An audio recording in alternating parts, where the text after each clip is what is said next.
So I'm inviting Casey, Nick, and Damien to come up so we can respond to what I suspect will be a number of questions. I definitely have many, but I would open it up to participants and forum members. Stephen? This probably could be more generally a question, but maybe Casey's is the right person to pick on it first, is that, relative to infectious disease, we've mostly heard about things in an outbreak, a large outbreak, how do we manage the information and communications in that. But that's really after the horse is out of the barn. And from a diagnostic point of view, we'd much rather detect something and treat it early. So I was wondering if there's some way to turn the communications tools and knowledge that you have basically into an early detection system. Now, we've heard about rumors as a negative thing, but rumors are just unsanctioned information, but they're information still. And the other thing that may work towards that is that is probably a pretty good chance that the next outbreak is going to be in Central Africa or Southeast Asia. So you kind of know where you can increase your odds of picking something up. Is there some idea about how you could make this into an early detection system, not just a response to a crisis system? Could we have picked up the Ebola case sooner than 4 months afterwards, right? So I do think that there is absolutely potential for that. There's already some precedent for that. There's Google flu trends, Google dengue trends, and there's someone here who could probably speak to that a little more clearly than I can. But leveraging that information that people are already putting into a system that can be mined for evidence.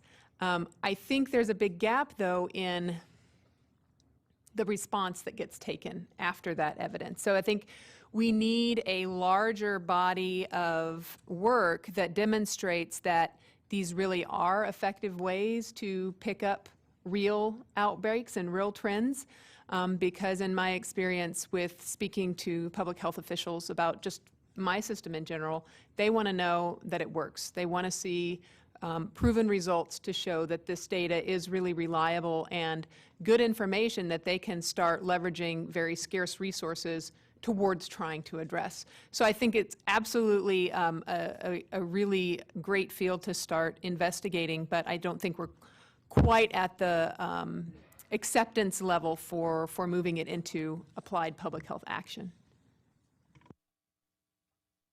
Lonnie? So thanks very much. Really a good job. So I had a question. When we get into these global outbreaks, especially in kind of less developed countries, the role of NGOs. There are hundreds, and why they are there and trying to do the right thing for sure. What's their role, and how do you actually work with them in terms of an overall communication strategy? I would assume that they're pretty uneven in terms of their capabilities in communication, and so that could be a positive or negative in terms of the communication that goes out. So what's your experience and what are your recommendations to use NGOs in a positive way in communication?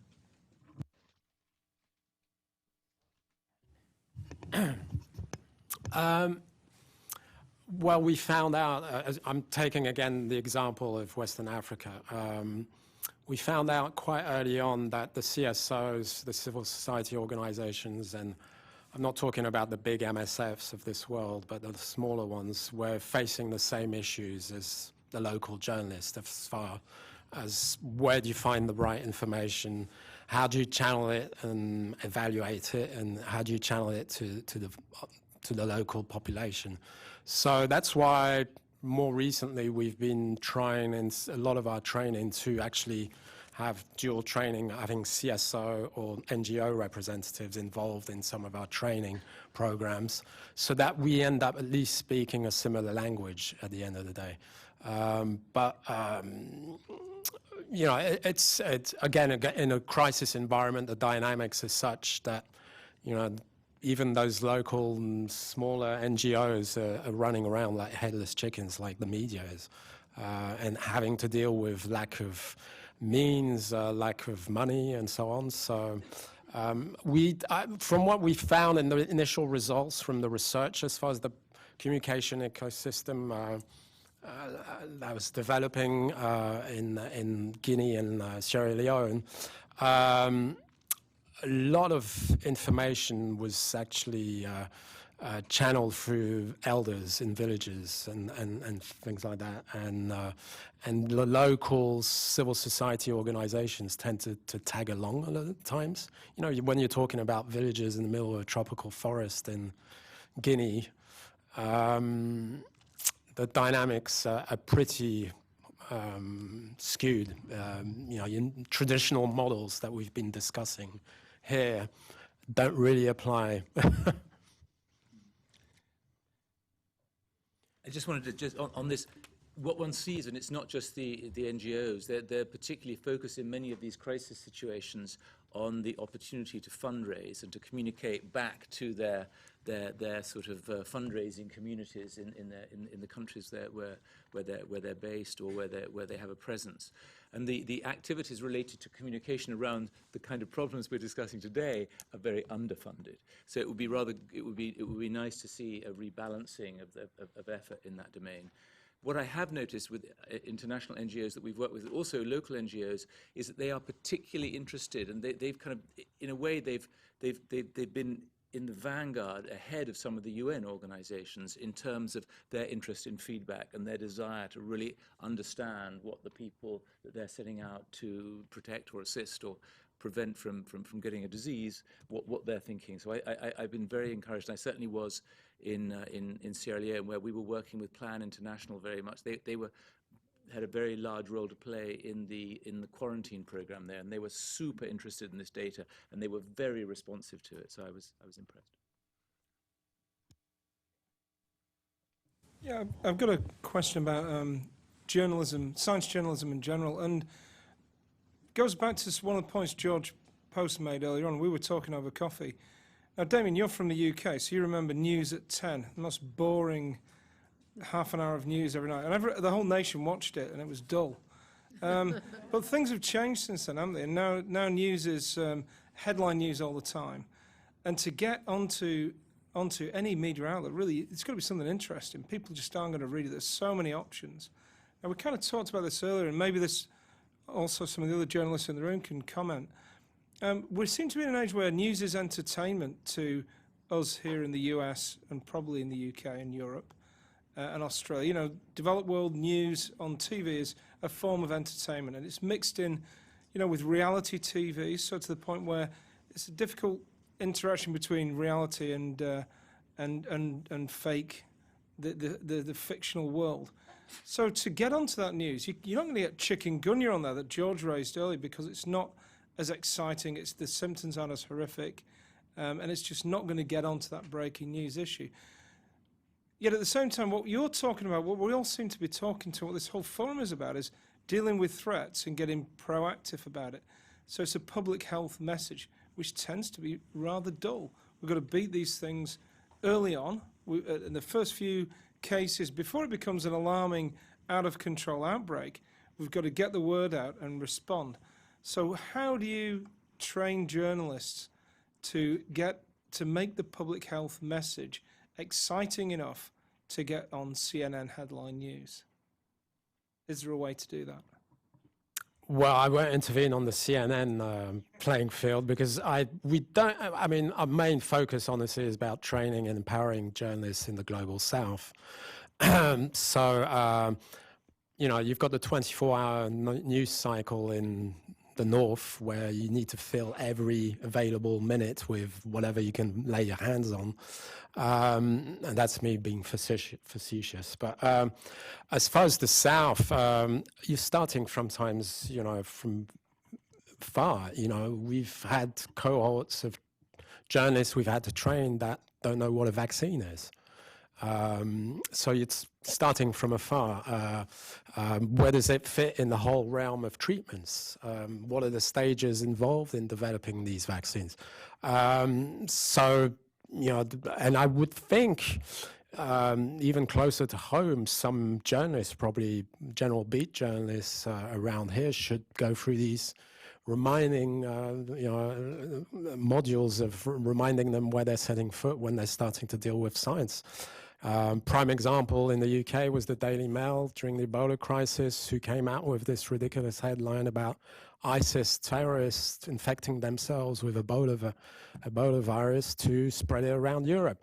That's a journalist who's probably gone through training in some university.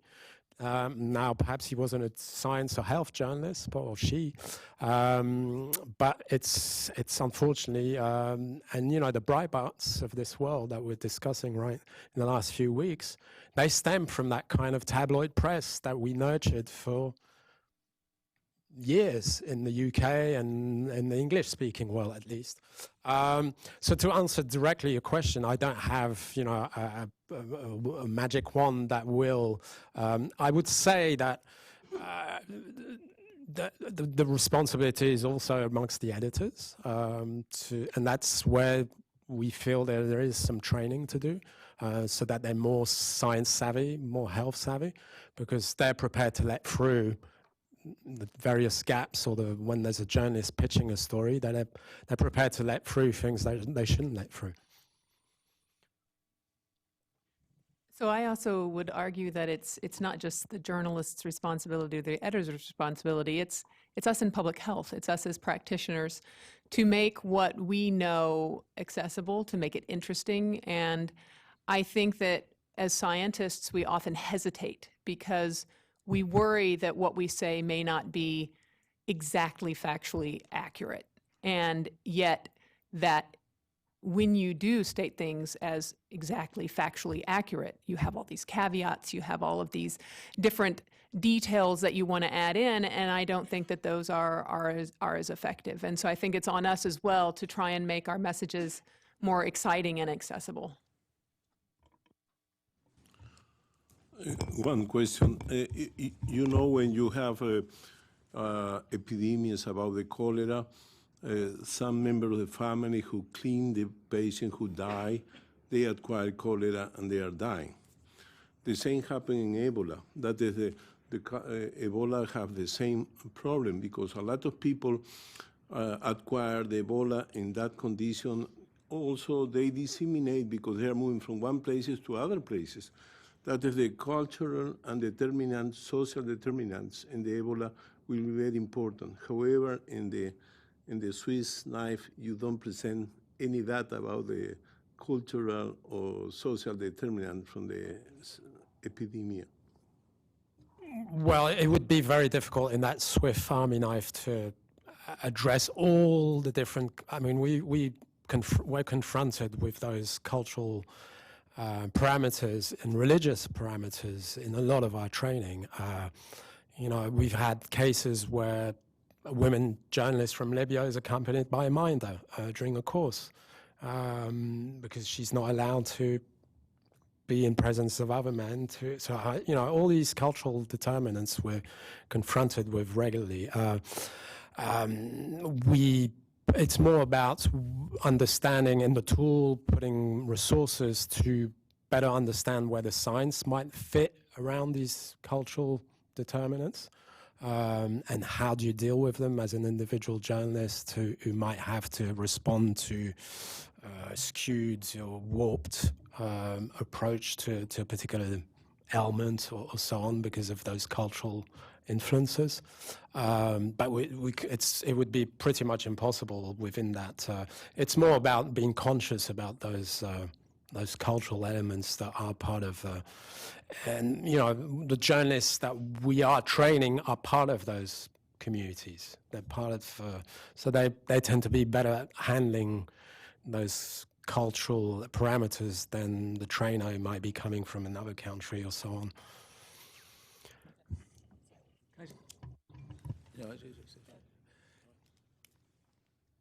No, I think that we always ask in our services, do you have the information you need to access services to protect your family or to protect yourself? And what we continuously find is that people don't have the information they think they need. So it's quite interesting because we're quite quick to start moving in terms of collecting data about people's perceptions, and we're often quicker at getting moving than the communications process is at delivering the messages. So we find this very, very often. So when I was talking earlier about the importance of doing both feedback, sort of the engagement piece and the communication piece simultaneously, these are really important two pieces of the same puzzle. All right, thank you. This morning, there was a bit of discussion about how we lost the narrative around Ebola. 10 cases in the U.S., and clearly there was a tremendous spin-up. But on the other hand, you were talking about Zika, and it seems completely the opposite, that at least in this city here, mobilizing support was underwhelming, to say the least. And I'm wondering what is it within the communications that happened or didn't happen, either in the messaging or the way the messaging happened, that made Zika such a ho-hum moment within the legislative groups not far from here? And what does it tell us about future events that, is there something to draw from that communications, the inability to mobilize an effective response, even as there was clear sort of like the virus is here, the vector is here, and it's clearly there's a process of movement to the north, and it just didn't galvanize a response. What does it tell us, and what does it tell us about our communication approaches for other events? I think that's an excellent point. Where to begin on that one? That's a tough question. So I think that, with Zika, I think there was some waters that got muddied politically with the sexual transmission and with the role that organizations like Planned Parenthood might have, et cetera. And I think that really ended up being politically divisive in a way that was not effective. So it ended up being a little bit less about the actual pandemic and more about politics. So how to avoid that in the future, I'm not exactly certain. When I presented to Congress in April to the scientific committee, and it seemed overwhelmingly that people were interested in trying to identify a solution that was longer term. It was, well, what's the next thing going to be? And why are we always reacting instead of developing something that is a cohesive strategic plan to more broadly address these issues? And I don't think anybody came to a conclusion with that, but I do believe that it's something that we need to be thinking about in terms of effective responses, developing networks of experts like the individuals in this room, and how can we organize in such a way that when the next crisis comes, all of those communication channels are prepped and ready to go. You have people on speed dial for different areas of expertise that you might need.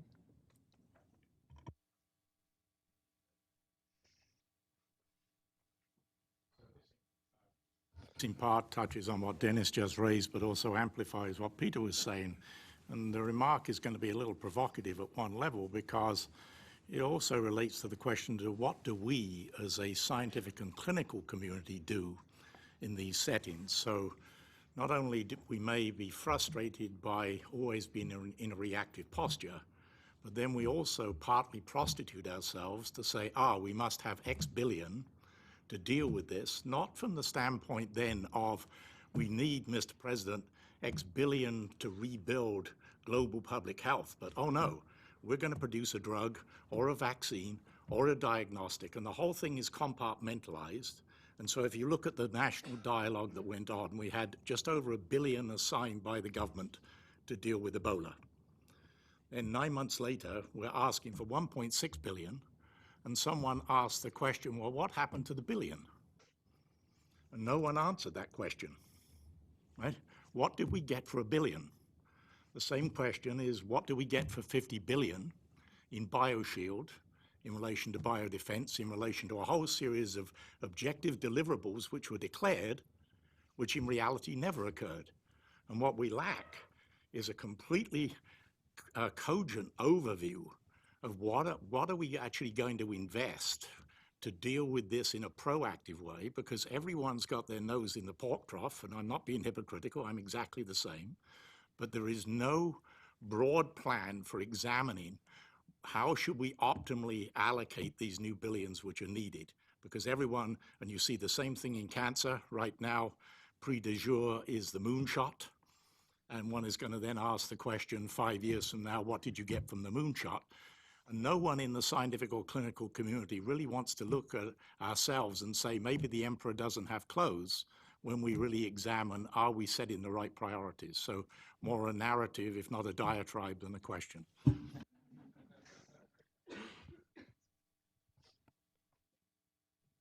Shall I? So, can you hear me? Hi, my name's Frank Smith. I work on the No More Epidemics campaign, and I just want to make a comment, really. I think we've focused very much on the event and the reporting of the event.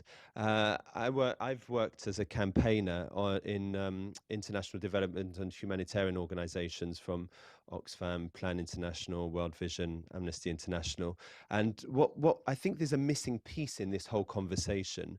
We've got information production and information communication. What the advocacy people do is they try to use that information to change policies and practices to address the systemic and the political gaps that you've all identified that will ensure we don't go from one disease to another, but we implement some of the commitments governments have made to the international health regulations and other frameworks, the OIE, and the Global Health Security Agenda, so that we're better prepared for the next one, rather than contemplating what we did wrong in the last one. And I think if you think about we've spoken about effective campaigns this morning, the anti-vaccine campaign, and we've asked ourselves, why do they get through? That's because they've got a dedicated group of people that are owning the issue and blocking your messages from getting through, because our messages appear ad hoc when there is a problem that emerges. The secret of effective campaigns is to continue the bell, ringing the bell between events, and for that you need to organize yourself. And I would encourage all of you to work with us in the No More Epidemics campaign, to join this community, to try and see if we can influence governments and keep this issue on the political agenda. So we're not going from event to event, but we're trying to address the systemic failures that lead us to one of these events. So that's my comment. Thank you. I just wanted to sort of bounce off what you were saying and come back to that item I mentioned earlier in the presentation, the MERS outbreak in South Korea. At that point, the South Korean government knew what the lessons learned, if I could say so, from the Ebola crisis. And for some reason, they didn't follow any of those protocols. Transparency was certainly not the forte of that whole crisis as well on the ground. Billions of dollars were lost in the economy because of school closure. There were more people who died of TB in Seoul in that week than from MERS. So, the lessons learned and, not jumping from one event to another. And I mentioned the other example of when the vaccination campaign on Ebola is going to have to start in Western Africa. No one's ready. No one's ready. The journalists are not ready. The CSOs are not ready. And the public health agencies don't have a clue about how they're going to sell that vaccination campaign.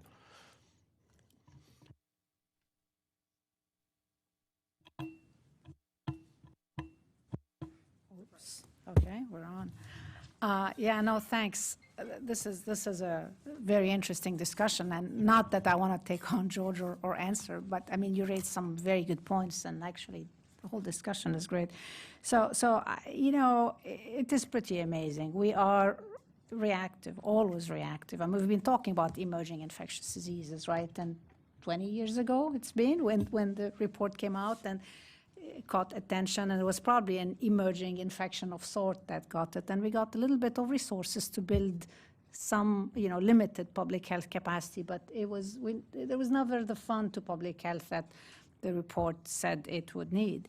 And then since then, it's just been the disease du jour. There's so such a short attention span, Remember West Nile, and some resources and attention to vectors and mosquito controls, and then those, even though West Nile didn't go away, right? Endemic issues, those resources dried over time, and the systems fell through, and throughout here domestically, the states, not to talk about what goes on in the rest of the world. And then again, SARS and MERS, and those didn't generate the resources that were needed. Then Ebola, as pointed out, it's Ebola.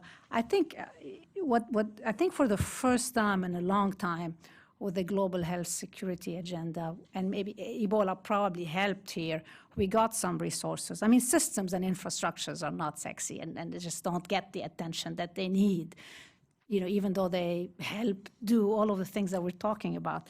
And so there was Ebola resources, but there was, attached to that, some monies to start building capacity to detect earlier and respond. And so, but what happened is that these resources were targeted to areas of the world that often is the case, not where Zika then appeared. And so they were committed to do things elsewhere. And again, whether we're going to be able to sustain these resources, they're time limited, they're just, or not, is anyone's guess. I hope that we do. But it is a chronic problem. It's not like we've not been, we've been looking at this and seeing it and talking about it, and yet, for reason, we've not been getting traction. So if there are any thoughts here, since we have communicators, and of how we could or should do this differently, so that we get the traction, as you said, George, for a more proactive posture and moving away from things that maybe got funded for some reason, that maybe we look and say, well, what are they doing? And is it time to just, shift the resources to what might be more impactful? So just some... Again, building on those very cogent remarks, I think one also has to ask, what are the priorities as to where those monies are then being assigned, even if to some extent they're compartmentalized. But the bottom line is the fact that you have to ask the question, are drugs or vaccines more likely to be generated by industry or by academia, right? And the question of whether you're going to assign $1 billion to basically fundamental research, I'm not arguing against fundamental research, but in terms of what we're trying to look at, in terms of how do you build a robust international response capability so we're not always in the reactive posture, I just think we need to look long and hard as to whether the funding is going to the right sources. It's rather like what happened with NASA, that NASA can no longer create its own launch vehicles. It has to essentially entirely go to industry to get them. And I think we're in a very similar situation here. And I would far sooner, personal view, see these monies, which are urgently needed, going very much to the CDC-type enterprises, as opposed to assigning them to organizations that do not have a history or a proven track record of delivering what they're claiming to deliver.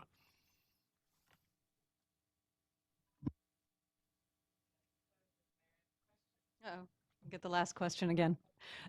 So I'm interested in this issue that was raised in the very first presentation today about moving the communication point on the epidemic curve to the left, and whether that can be automated. And so I wanted to ask Dr. Ernst about your app, which looks very intriguing.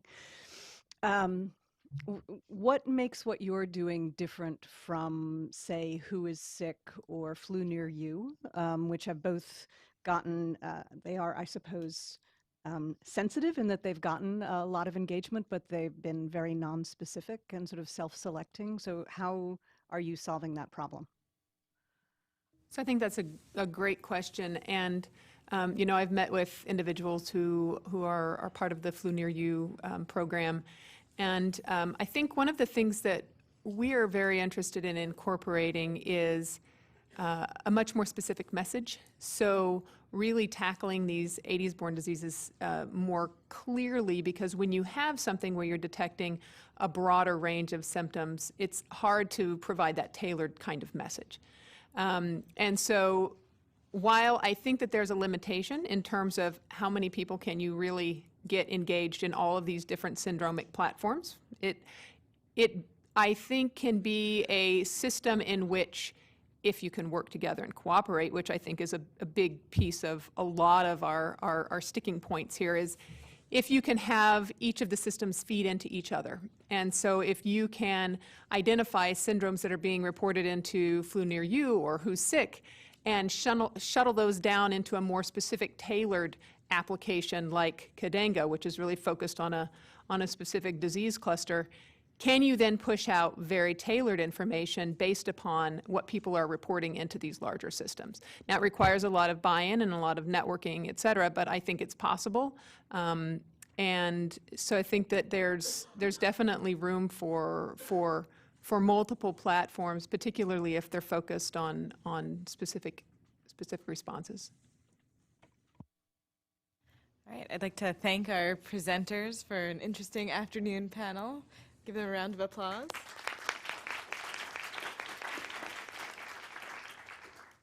I'll turn over to Jeff.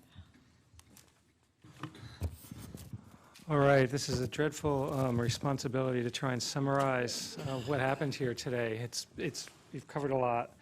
So I would like to just highlight a few things that stood out to me from our sessions, and then also invite the moderators and anyone else if they'd like to contribute something that they think was particularly noteworthy.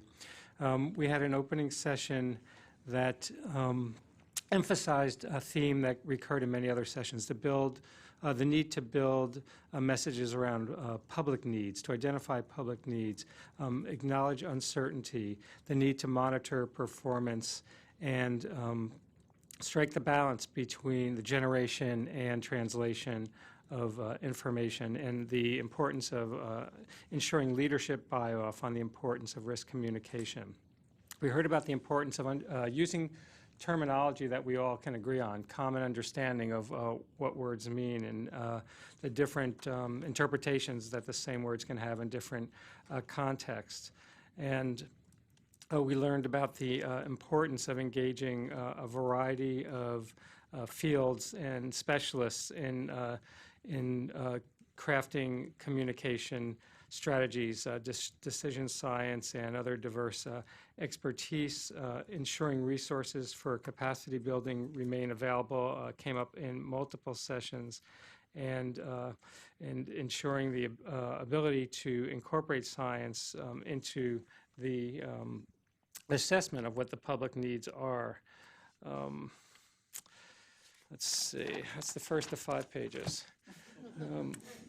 We saw and heard about the importance of aligning behavior with risk and the disconnect that can happen when the perception of risk doesn't drive the appropriate behaviors, and choosing the right message to reflect public preferences, evaluating messages through surveys which have limitations, and employing new ecological methods to help evaluate messages.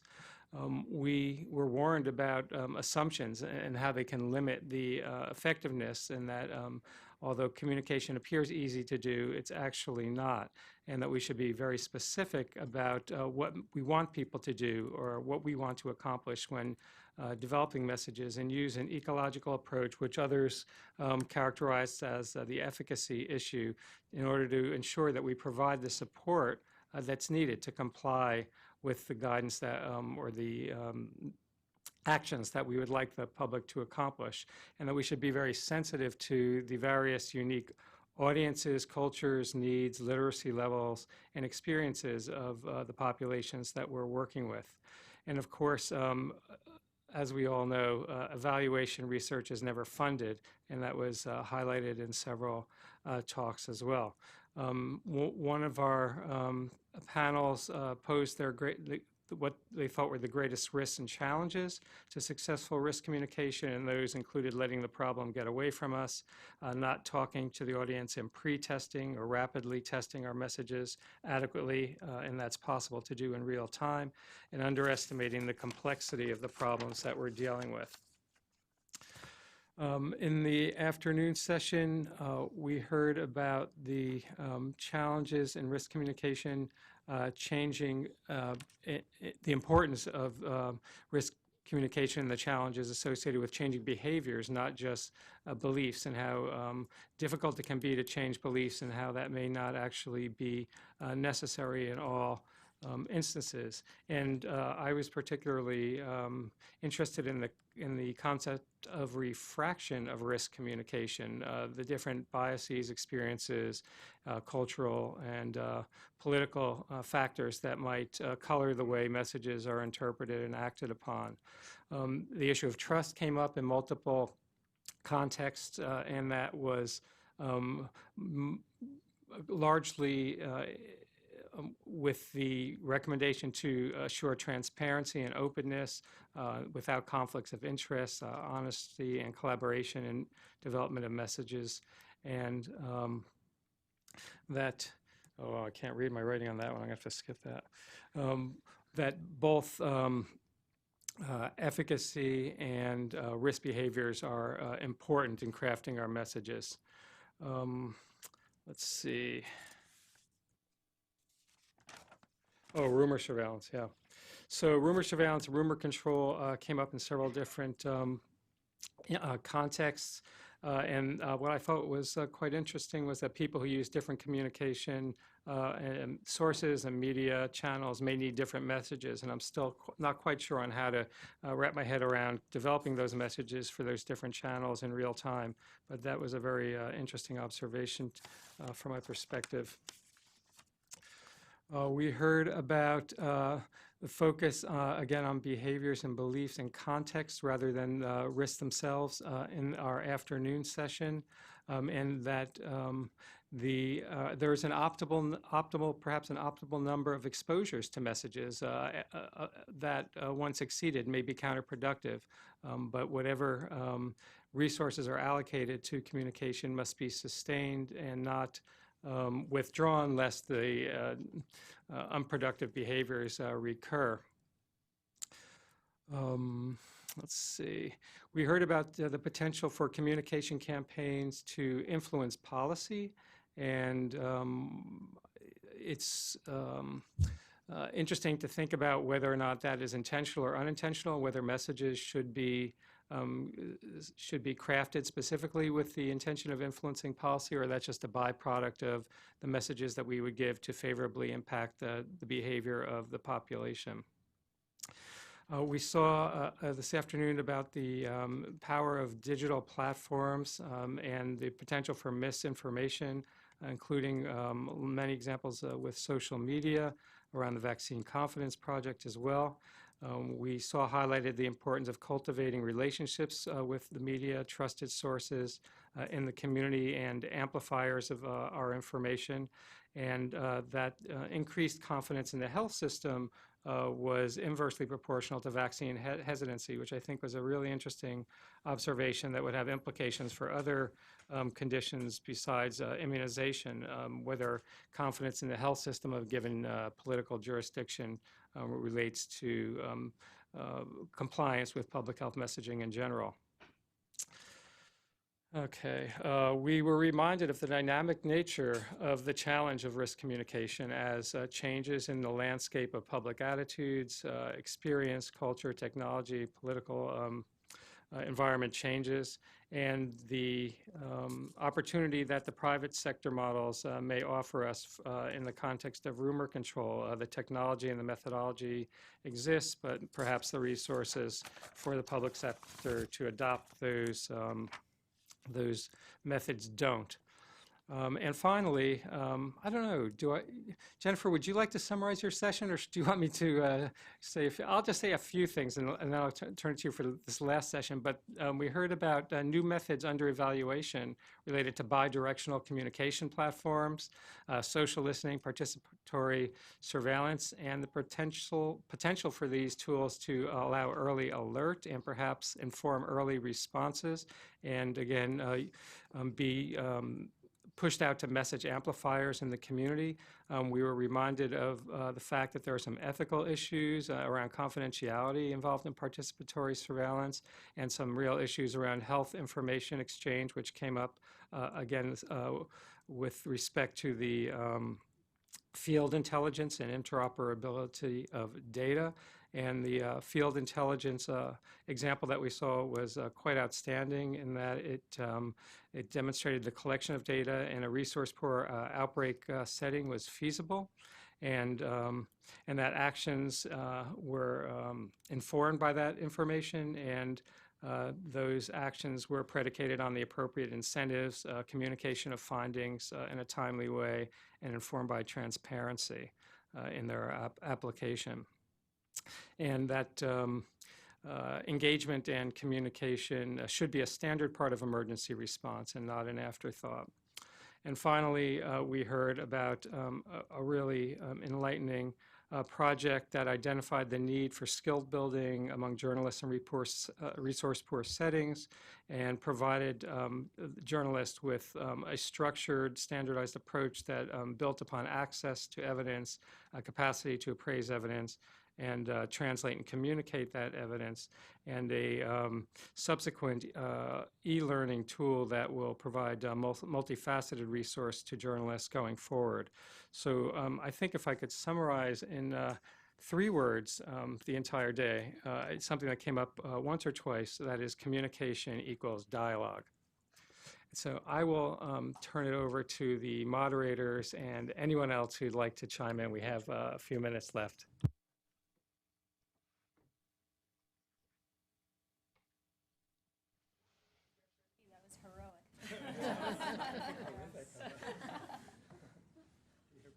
Yeah, not bad, Jeff. I mean, David, he uses PowerPoint. It's very technologically advanced. I thought I'd share that. I just wanted one last comment, because to me a theme running throughout the day has been this position where we're all in right now, which is new technology driving incredible communications and the ability to hype things up. And it's not working to the advantage of public health yet. And somehow we need to fix that. And I think that's my big take-home message. And, I don't think we've got all the answers. And I look at my teenage daughters and the way they use social media. It is incredible. It's absolutely constant, fast, boom, boom, back and forwards, very short attention span, and an incredible array of places to get your information from. Do we need to go to the very young folks? Should we be educating people about public health in a cool, trendy, exciting way in high schools, in middle school? Is that where we're going wrong? Rather than wait for this, and are we in a period of an intergenerational gap where we're going to be in disarray for a decade or so until the new generation teaches us how to manage this? That's my take. It's not very positive, but maybe tomorrow we'll get all the answers.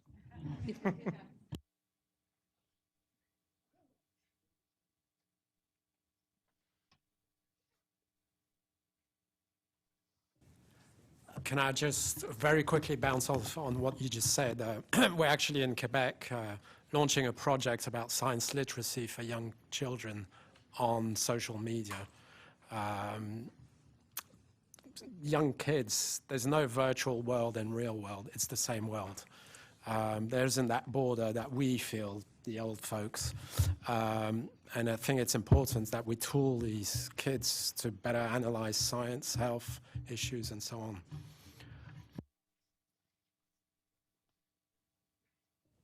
Well, I'm trying to be a little bit more optimistic than Peter. But I did walk in here thinking about that Gary Larson cartoon, when they speak, this is what they hear, the dogs and the people. But no, I think it's a more potentially upbeat circumstance. Maybe this inevitably feels frustrating and without a clear,